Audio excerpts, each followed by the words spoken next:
Focus méthode. Comment exploiter une courbe de décroissance radioactive? Dans cet exercice, on étudie l'élément radioactif iode 123 injecté à une patiente lors d'une scintigraphie. Pour résoudre les questions 2 et 3, il faut déterminer le nombre initial de noyaux radioactifs injectés, puis en déduire graphiquement la demi-vie de l'iode 123, et calculer le nombre de noyaux d'iode 123 restant au bout de 3 demi-vies.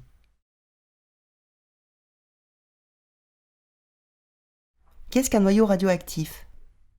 Un noyau radioactif est un noyau instable qui se désintègre de manière spontanée en d'autres noyaux plus stables et en émettant des rayonnements.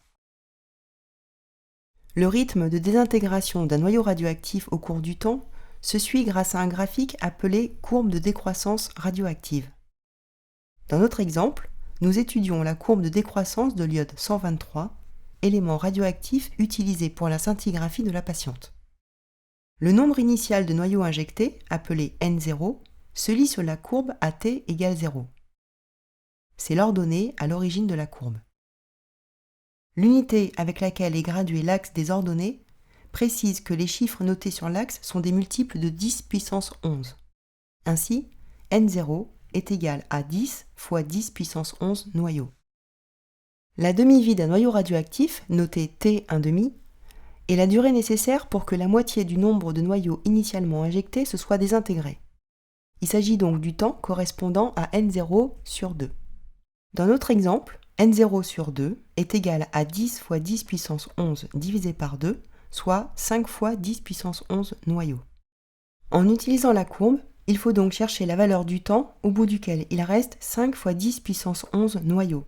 C'est la valeur à repérer sur l'axe des ordonnées et à partir de laquelle on trace l'horizontale jusqu'à la courbe. Puis, on trouve l'abscisse correspondant au point obtenu en traçant une nouvelle ligne, cette fois verticale. Sur la courbe de décroissance de l'iode 123, on lit ainsi que T1,5 est environ égal à 13 heures. Nous venons de déterminer graphiquement la demi-vie de l'iode 123 à partir de N0. Calculons maintenant le nombre de noyaux d'iode 123 restant au bout de 3 demi-vies. On sait qu'au bout d'une demi-vie, il reste N0 sur 2 noyaux. Au bout de 2 demi-vies, il restera donc N0 sur 2 noyaux divisé par 2, soit N0 sur 4. Et, au bout de 3 demi-vies, on aura donc N0 sur 4 divisé par 2, soit N0 sur 8, et ainsi de suite. Pour trouver le nombre de noyaux restants au bout de 3 demi-vies, il nous faut donc calculer N0 sur 8, soit 10 fois 10 puissance 11 divisé par 8.